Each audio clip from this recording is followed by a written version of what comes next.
Does he not? Billions and billions of miles. For that.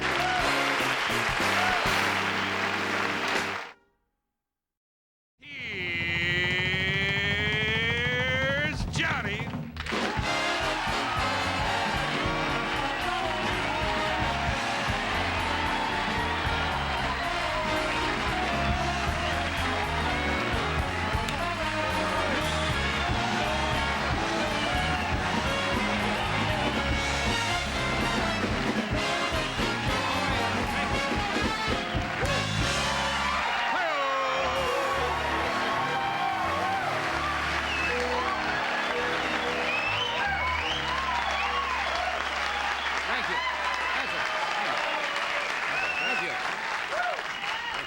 Wired again, aren't they? Yeah. Yeah.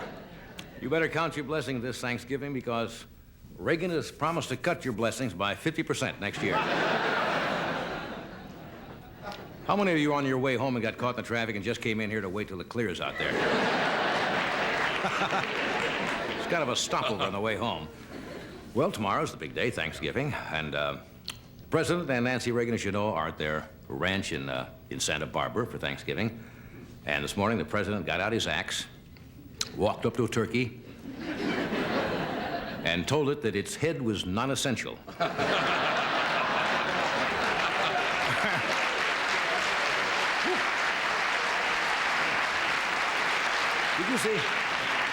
Did you see on the news the other night all of the networks up at the ranch up on something called Lookout Mountain, about 20 miles away, and all you can see is the house shimmering in the distance. That's as close as they can get. And they're spending thousands of dollars out there to look at a Secret Service man walk a horse around the yard. I don't understand it. It's a big ranch. It's 688 acres. Now, for you people who don't know what an acre is not that big, but 680 put together is pretty big. Actually, the ranch is so big, if you call the outhouse, you have to dial 1 first.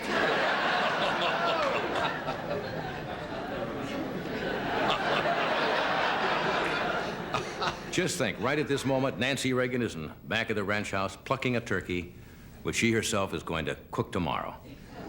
And if you believe that, I have some Rams playoff tickets.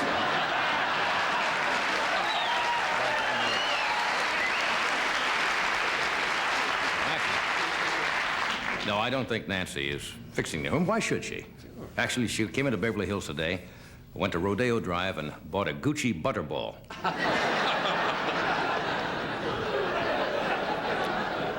And it's kind of nice to think that tomorrow, say at Watts or in Bedford-Stuyvesant in New York, some family will bow their heads and say, "Thank you, Lord, for what is about to trickle down."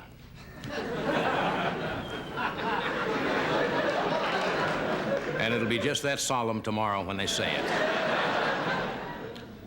Have you shopped for turkeys at all? I can see you shopping for a turkey.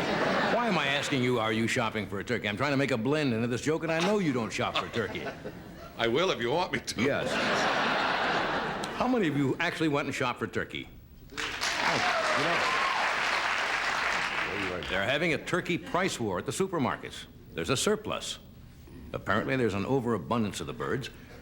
The reason for that is that they may be ugly, but they mate a lot. Did you know that? Well, look, if you only had a year to live, what the hell would you do?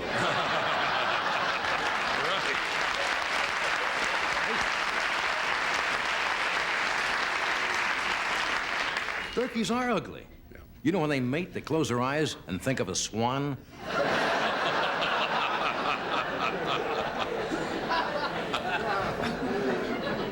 Are there any government employees here tonight on furlough? Yeah. Why didn't the president furlough Richard Allen? At least he's got some money put away for a rainy day. Late report that came in from the newsroom tonight. A Japanese magazine just offered Nancy Reagan $1,000 if she could get an interview with Richard Allen. Okay. Here's an interesting, not an amusing, but an interesting statistic. Last night I mentioned there was a study done that proved that California textbooks in the schools were the most dated in the country. There was another figure that came out today I did not believe. Did you know that Californians drink more alcohol than the residents of any other state? I don't think that's the greatest thing to be proud of, but what would you think the average per gallon intake, average for every person in the state was last year? You will not believe it. 32.2 gallons. Wow. Well, see, now that's not fair for California because Ed lives here. The great stars of working today, Mr. Kenny Rogers is here.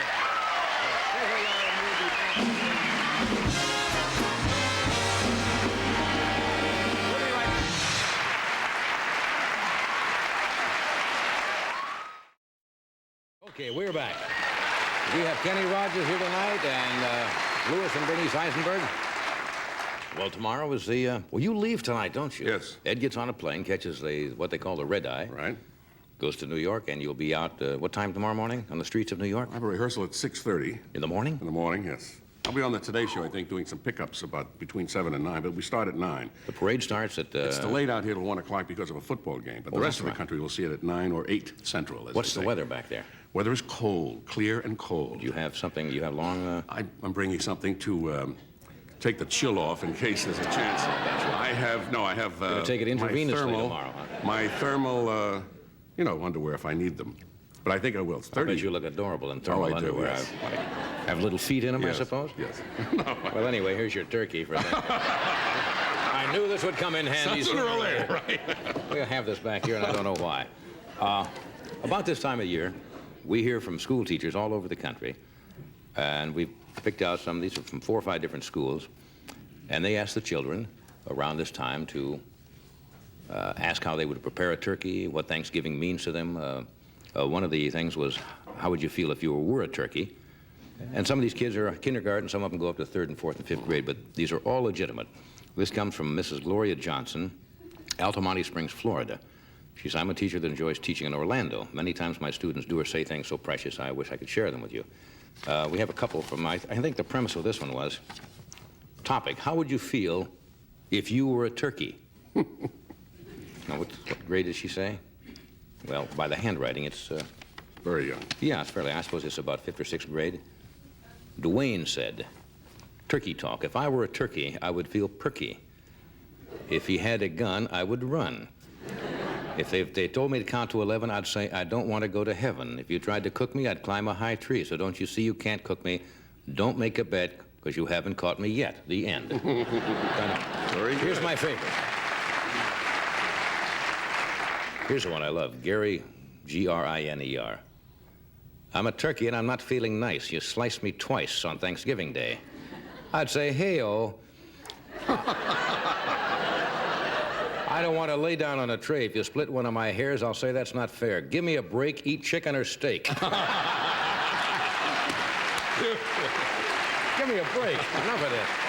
Okay. Right to it. Okay. Right to the point. Kids wonderful. Kids are wonderful. They cut out all, they go right to the heart of the problem, don't they? Okay, these come from the Kaiser Elementary School in Denver, Mrs. Hudson. They're written out, oh, I see the kids, the 5th graders helped them write it because these kids are in kindergarten. So the kindergarten kids were talking to the 5th and 6th grade children. And as advisors. As advisors, and they wrote it down, but these are kindergarten children. This is by Patty Edmondson, Emonson, with the help of Jen Jung and Becky Anders. They even get plugs in. Go to King Super and get a big 12-pound turkey that costs $10. You take it home and stuff it with spaghetti. Cook for 10 hours. Drink with milk and potatoes and broccoli. For dessert, have chocolate cake. When you get done, say, may I be excused? Then go to your room and play with your baby brother. After that, brush your teeth and go to bed. Okay. Here's one by Ryan Severance in kindergarten now, with the help of Jerry Yost, the translator. Buy a 2-inch turkey at Safeway for $100. I love the way they come up with these times. Cook it for 30 seconds. Cut it and cook it in a big pan on the grill at 200 degrees. Salt the turkey, don't put anything inside. Eat it with spinach and Jell-O. Drink Kool-Aid, play and watch TV, then have some pizza before you go to bed.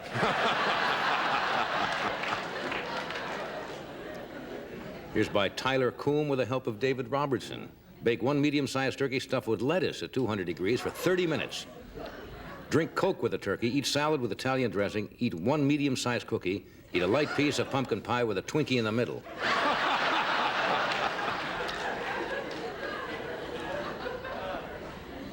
Buy a turkey as big as the brick in the kindergarten wall.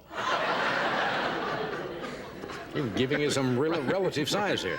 It'll cost $20. Wash the turkey, put it in a pot, put it in the refrigerator, then take it out, salt it, put it in the oven for about 60 minutes. Serve with corn, potatoes, and gravy. Dad and I will drink milk. Mom and my sister will drink water. Then Mom will cut the turkey and give me the leg. After dinner, we'll play Atari. Modern kids. Okay, now here we got some more from another school here. Mrs. Holland, director of the Honey Pot Kindergarten, Pascagoula, Mississippi. See, what do we got here? What would you like for Thanksgiving dinner? Misty Cawley, age 4. Did you love this? Turkey, pumpkin pie, lettuce, and French fries. Johnny Della Smith, I think, age 3, mashed potatoes and meat. Why do we have turkey for Thanksgiving? Scotty Iacobella, I think, age 3, because we are hungry. James Ward, age 5, because somebody comes to your house. I like Mark Lockhousey, age 4. I had the answer, but I just forgot. I can't think right now.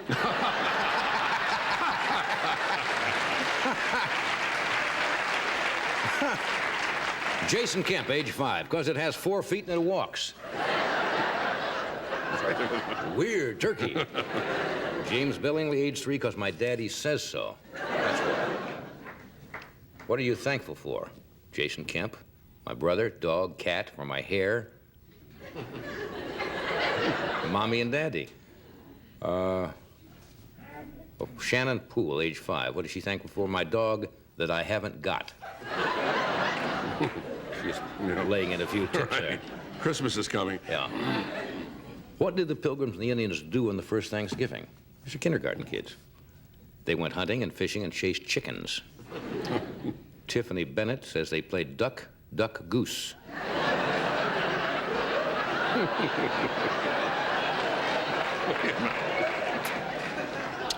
Mark Lachowski, age 5, they lived like they played in the sand, then they went inside and played cards, and they went back outside, played baseball, and then threw a frisbee.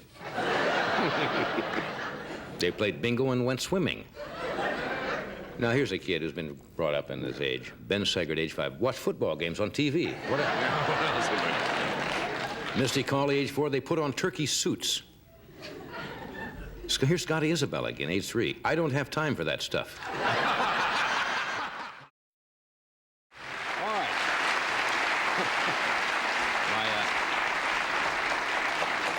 First guest tonight is probably the most popular recording artist in the country. He's made 2 television movies, The Gambler and Coward of the Country, that were tremendous rating successes. He's about to start on another theatrical motion picture. He has a new album out, Kenny Rogers at Christmas, and he's going to be appearing on New Year's Eve at the Los Angeles Forum. Would you welcome, please, Mr. Kenny Rogers?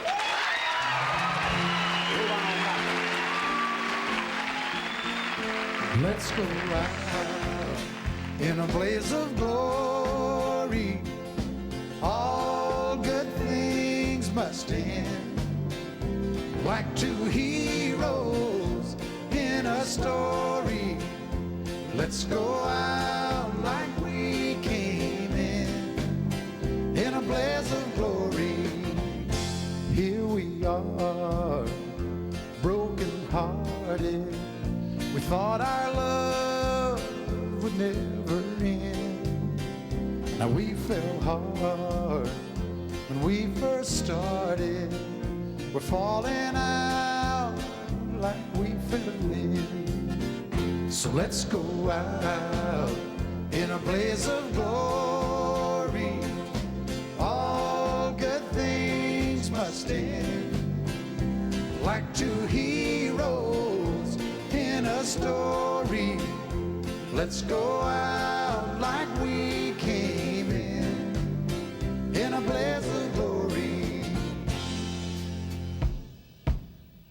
Let's don't lie and hurt each other. That could be our worst mistake.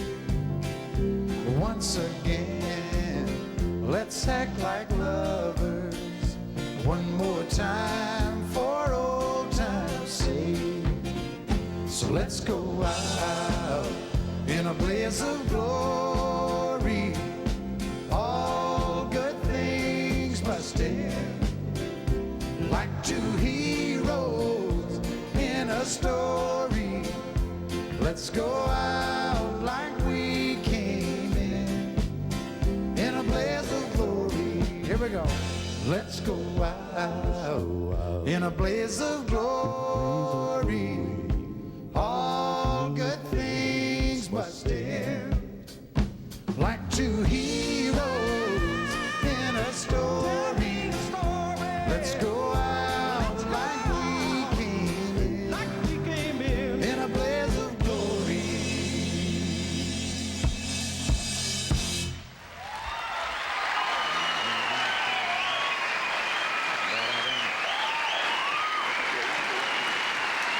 Hiya, Ken.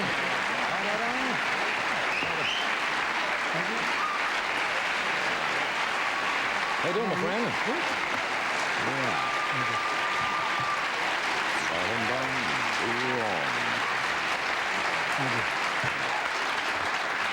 Nice. How are you? Fine, thank you. You didn't buy another house on the way to work here, did you? He's a house nut. You're a genuine house nut, aren't You you? know, I've been doing this, I guess, for about the last 6 years. Poor Mary Ann, she swears that I'm trying to move her to death. She thinks I have a double indemnity clause in our insurance, that if she dies during a move, I get twice as much money or something. But you enjoy doing that, don't you? A lot. I know people who love do. You get into a house, you fix it up, then you move, and you fix it up, and you keep moving around. What- Once I fix it up, I get real bored with it. You know, I look around and say, well, it's all done. What is there to do? So then I go try. I promised Mary Ann that the next one I bought to do that with, we wouldn't live in. We'd stay where we Yeah. are. How does she feel about it? She feels. Yeah. Well, as far as the move goes, she's okay. She's kind of adjusted to it. There's a Yeah. little gypsy in all of us, I guess. What's funny is now she starts to get bored with it. you know. Yeah. The We same old saw you walk. the other night. We were at an affair in town, and she looks gorgeous now because she's not too far away from having the baby, right? The doctor said originally she was due December 16th, but he thinks it's going to be in the next 8 or 10 days now. Yeah. So we're packing all of our bags and getting ready, and Yeah. now it's getting exciting. It's been a while since you've done this, right? Yeah, I have 2 children. I have a daughter 22 and a Right. son 17, but you know, you have a way of forgetting, you know, what it Well, was obviously all you about. didn't forget. Well, Oh, I know. I see what you mean. I thought. see, it's the first time, too, if it amazes me. It just took like that. Well, we'll come back and talk about that in a minute. Because you're going through the Lamaze method, aren't you? I am. Okay. Next sore throat, just say chloroseptic. That's what you say, folks, right there. Okay, we're talking with Kenny Rogers. The new slim. Yeah. Mary Ann's put on a little weight. Of course, you've lost some weight. Is this because of the impending fatherhood? No, I just, you know, I'm doing a movie in January. Yeah. And I felt that, first of all, film puts about 15 pounds That's on right. you. And I thought the last thing I needed was 15 more pounds. So I decided to try and lose, and I got caught up in this thing, and I run 2 miles every morning now. That's super. And it's amazing. I've lost 17 pounds in the last 3 weeks. Just doing that and very once? simple. You know? Well, you're ready to write a diet book now, huh? Yeah. Tell me about the Lamaze method. I know people, Bobby Quinn, our director, went through it. You go with Mary Ann to the doctor, and you really are kind of an assistant, are you not? I'm a very important part of this pregnancy, you know. I mean, Yeah. aside from having been there immediately Right. from the start. I mean, Right. that's one of the things they try to impress on you, which I think is very important because, you know, as I said, I have 2 children Right. before, and I really wasn't even a part of it. I kind of showed up at the hospital and said, oh, it's a boy, and oh, it's a girl. I thought, well, that's really nice. Yeah. And I enjoyed it, but there's something very special, I think, about feeling that that I can make this a little easier on Mary Ann. We're going to try and do it. Lamaze, of course, for those of you who don't know, is a breathing approach which teaches the women to block out the pain, in effect, so that they can go through this in a natural childbirth way and experience the whole thing without being knocked completely out and wake up and say, oh, it's a boy or it's a girl, you know. So it has been so much fun. You go to classes, don't you? Well, yeah, we have classes. We have 2.5-hour classes, and there's 7 of them before, you know, they start you about 7 months. And Mary Ann, of course, is a very special person. She has this amazing facility to relax, which is really what the whole thing is all about.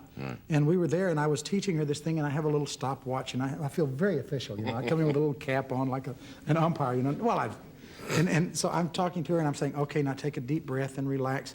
And I'm counting off the seconds, and I look over, she's asleep. And I thought, well, this is, I hope she can do this during labor, you know, just kind of sleep through the whole thing. I'll wake her up when the baby comes. That's being real cool. She is, but she has been a real champ. I was worried about Mary Ann because when she, you know, when we first got together, we started talking about the obvious, I guess, having children. And she had always had this inordinate fear, I think, of childbirth. And I'm telling you this because I think there may be a lot of other women who have this.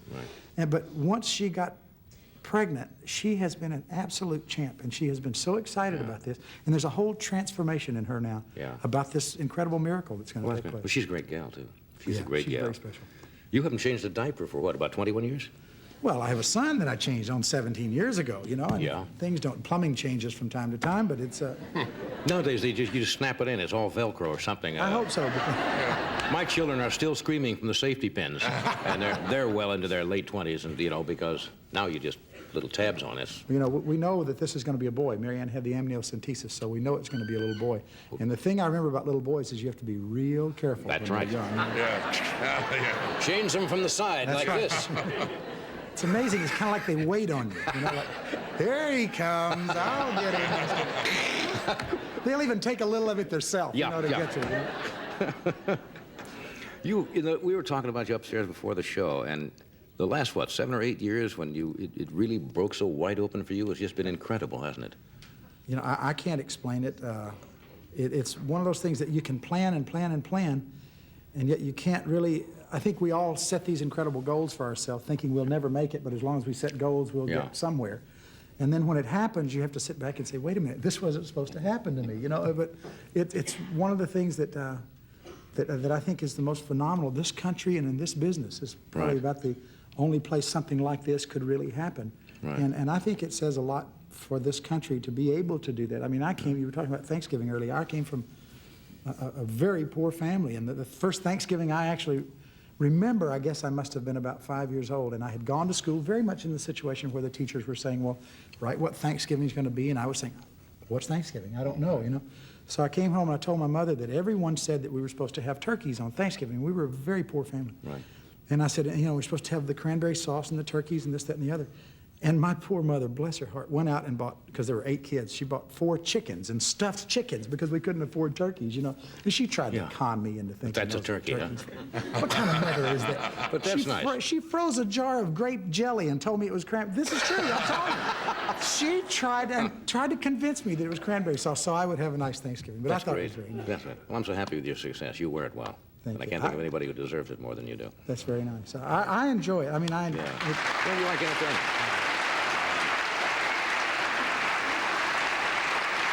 You're going to be, you're working, as we were talking to somebody last night, David Brenner, who's working on holidays. You're doing a New Year's Eve at the Forum, right?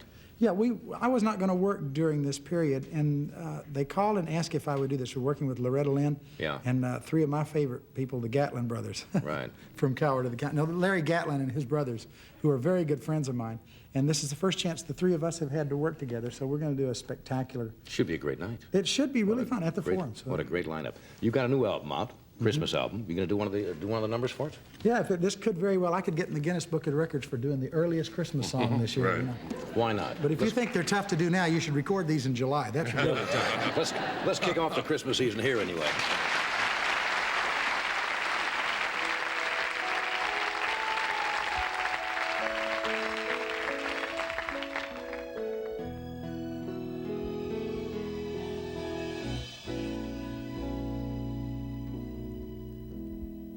He was born so far away, so the story's told. We remember Christmas Day,